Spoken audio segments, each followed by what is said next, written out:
Salam dəyərli müəllimlər, hər vaxtınız xeyirli olsun, hər birinizi xoş gördük. Mən Mürsalova Gülnarə, FES Akademinin kurikulum müəllimi.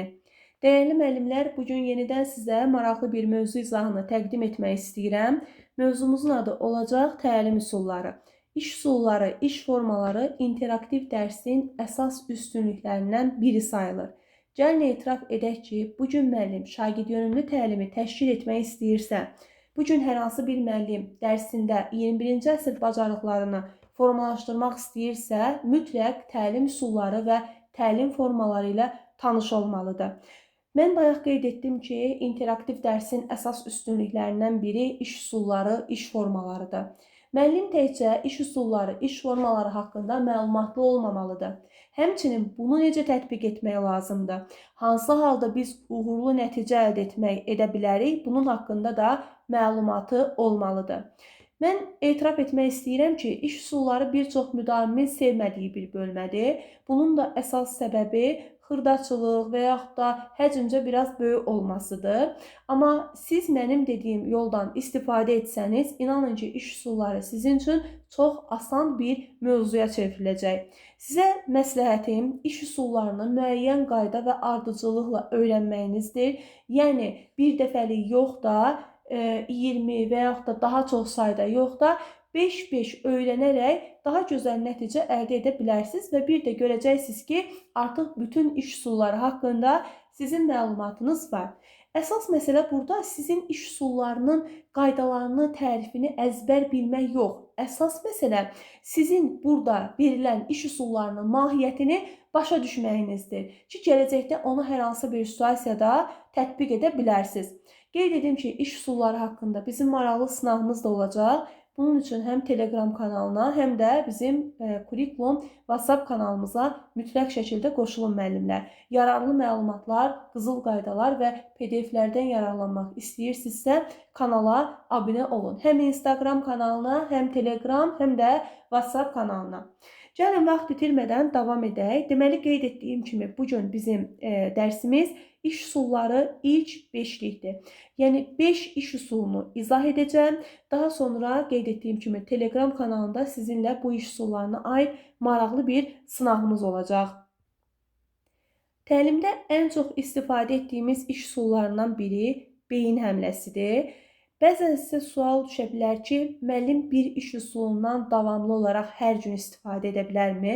Əlbəttə ki, bu sualın cavabı yox olmalıdır. Yəni, müəllim istifadə edə bilməz. Çünki müəllim bir iş üsulundan deyil də, müxtəlif iş üsullarından istifadə edərək dərsi interaktiv şəkildə təşkil edə bilər.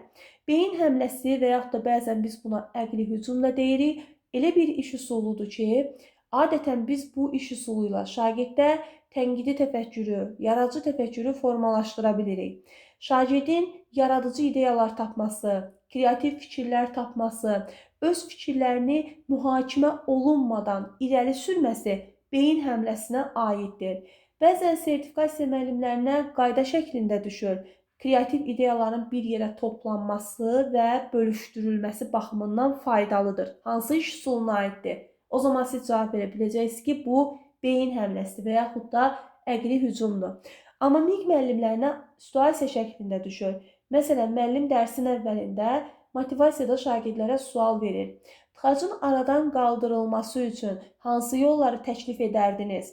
Bax, bu sualın şagirdlərə verilməsi, şagirdlərdən də cavabların alınması, bütün cavabların alınması, heç kəsi mühakimə etmədən, səhv və yaxud da düz olmasını mühakimə etmədən müəllimin bütün cavabları toplaması beyin həmləsinə aid olacaq.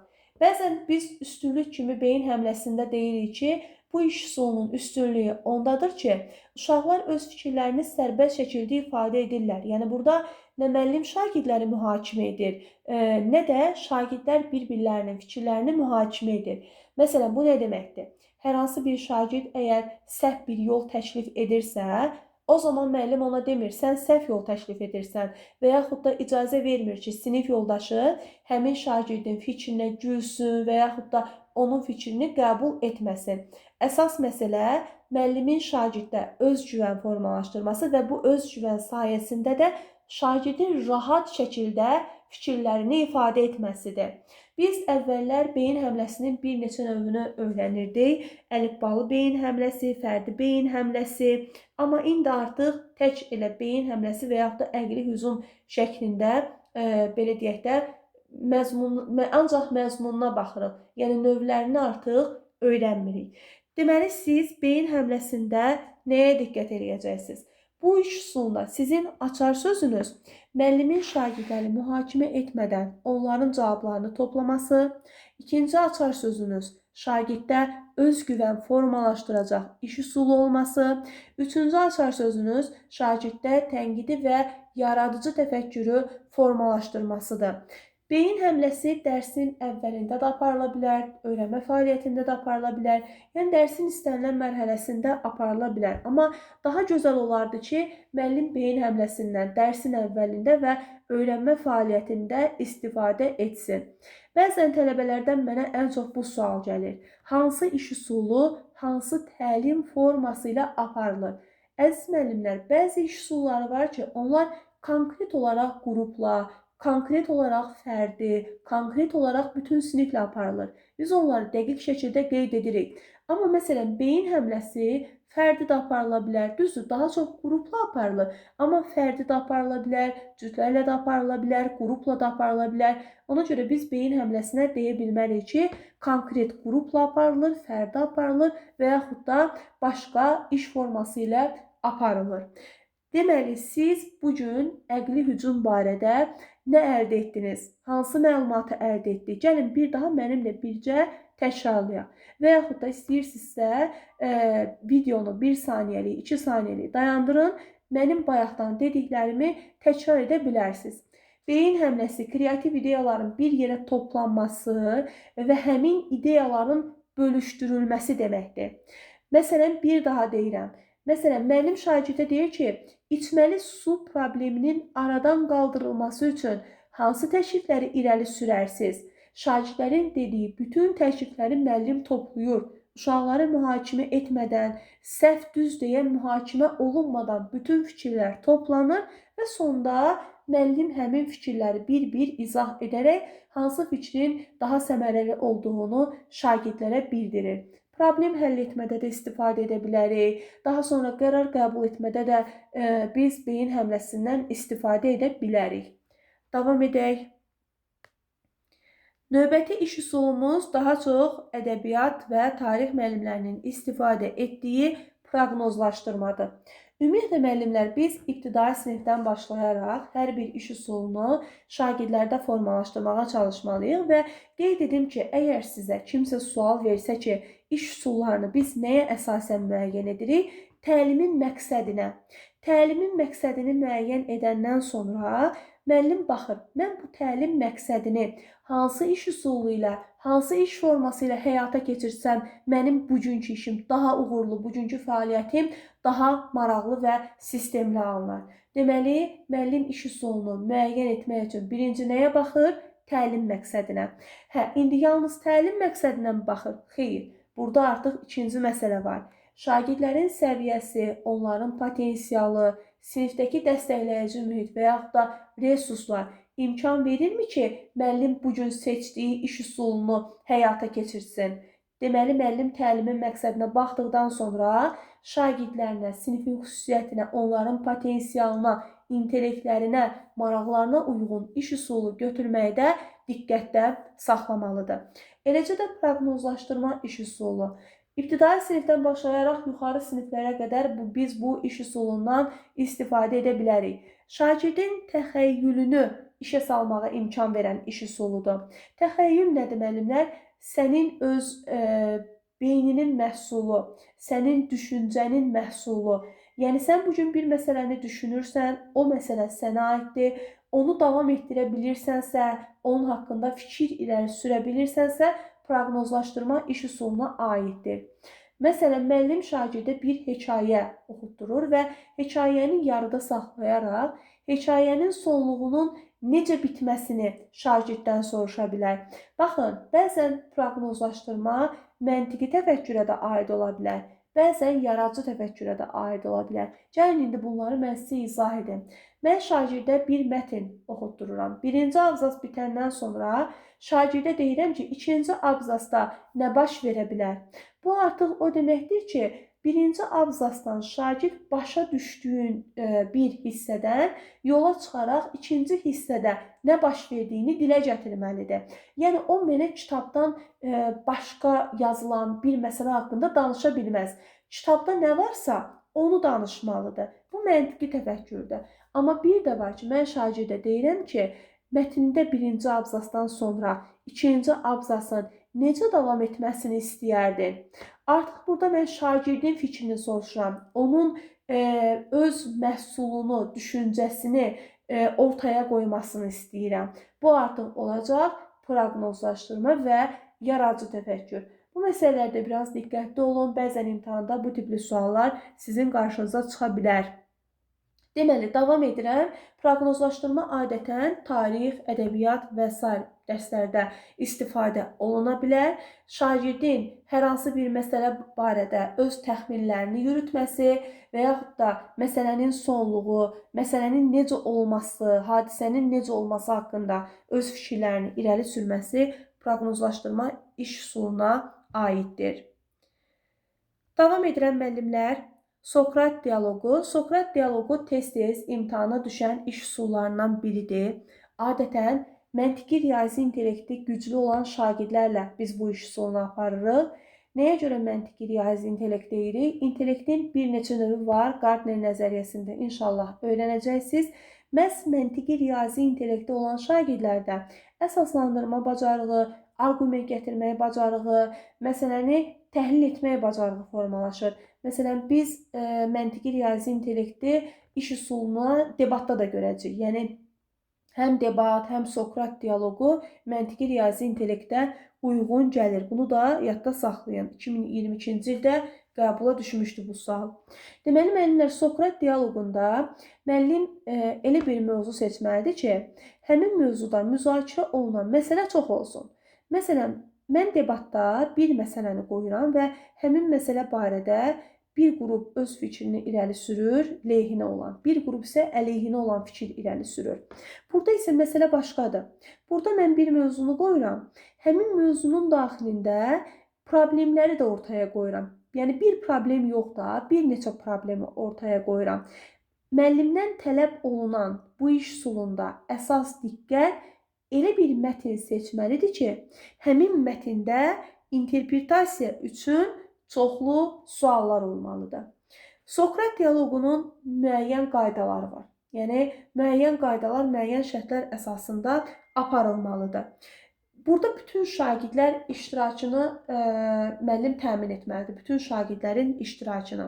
Ona görə də məsələn sizə sual verilə bilər ki, Sokrat dialoqu şagirddə hansı bacarıqları formalaşdıra bilər?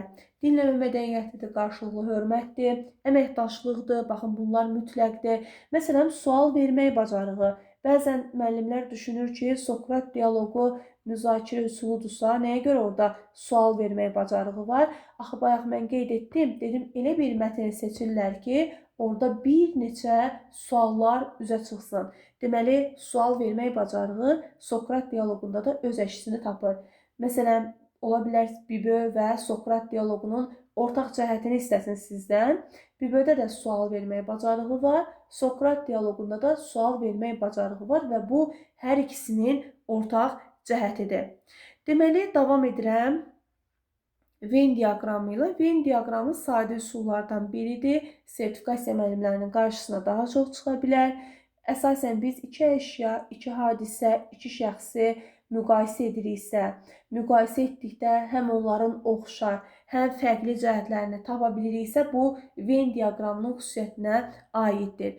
Adətən çoxluqlar dərsində biz Venn diaqramından istifadə edirik. Şagirddə müəyyən bacarıqlar formalaşdırır.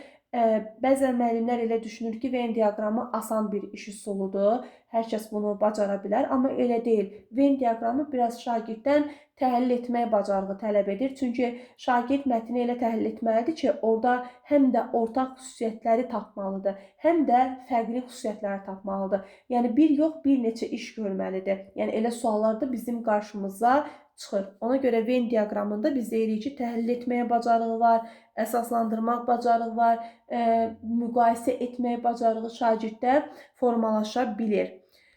Deməli, davam edirəm. Qızıl dairə 3N bu il düşən sualların, 2025-ci ildə düşən sualların içərisində 3N qızıl dairəyə də rast gəlmək olardı. Qızıl dairə əslində bizim təlim üsulları içərisində bəlkə deyərdim ən az istifadə etdiyimiz üsuldur. Amma mahiyyətini başa düşdükdən sonra bəlkə sizin ən çox istifadə etdiyiniz iş üsulundan birinə çevriləcək.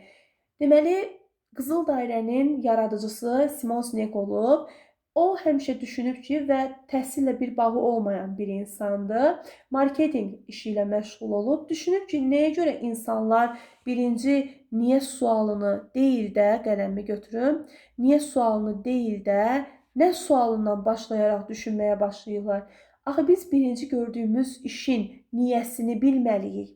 Daha sonra biz müxtəlif suallara cavab tapa bilərik. Ona görə baxın, burada da müəyyən suallar var, müəyyən suallara cavab tapılır. Qızıl dairə və yaxud da 3N, biz buna deyirik ünsiyyət texnikasıdır. Niyə, nə üçün, nə suallarına şagirdlər sinifdə cavab tapırlar. Adətən bəzən 4NKH-la bu iş üsulunu müəllimlər qarışdırırlar. Amma orada fikir verirsiniz müəllimlər 4N, 1KH. Yəni 4N-dən başlayan, 1H-la başlayan, 1K ilə başlayan sual var.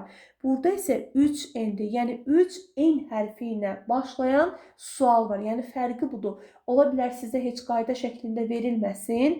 Belə bir situasiya verilsin. Orada 3 sual veriləcək sizə. Həmin sualın mahiyyətinə baxın. Görün həmin sualın daxilində sizdən nə istəyir? Qızıl dairəni mi istəyir? Yoxsa 4N1KH istəyir. Ona diqqət edin. Yəni sualların sayı az olsa, o zaman qızıl dairəyə baxacaqsınız. Əsas açar sözü ünsiyyət texnikasıdır. Bəzən biz layihələrdə istifadə edirik 3N. Çünki orada da şagird gördüyü işi əsaslandırmağı bacarmalıdır. Niyə bu yolu getdi, nəyə görə bunlardan istifadə etdi? Bəzən layihələrdə də qızıl dairədən istifadə edirik. Şagirdin oxuduğunu anlaması, dinlədiyini anlaması, müəyyən suallara cavab tapması üçün informasiya axtarışı, əldə etdiyi informasiyanı kimlərləsə bölüşmək, onu kimlərəsə əsaslandıraraq izah etmək qızıl dairənin əsas prinsiplərindən biridir. Belə dəyərli müəllimlər, bugünkü dərs izahımız bu qədər. Səsimə görə sizdən üzr istəyirəm. Sizə söz vermişdim deyə, ona görə mütləq bu dərsi təqdim etməli idim. Yəni nə olur olsun, bilirəm gözünüz yoldadır. Hər bazar dərs izahı və yaxud da test izahı gözləyirsiniz. Mən də sizin gözünüzü yolda qoymamaq üçün səsimin batmasına baxmayaraq iş üsullarını sizə izah etmək istədim. Əgər videomuz sizə yararlı oldusa, o zaman videonu bəyənib paylaşmağı unutmayın. Və bir də bir elanı da xatırladım sizə. 13 dekabr sizinlə möhtəşəm bir canlımız olacaq.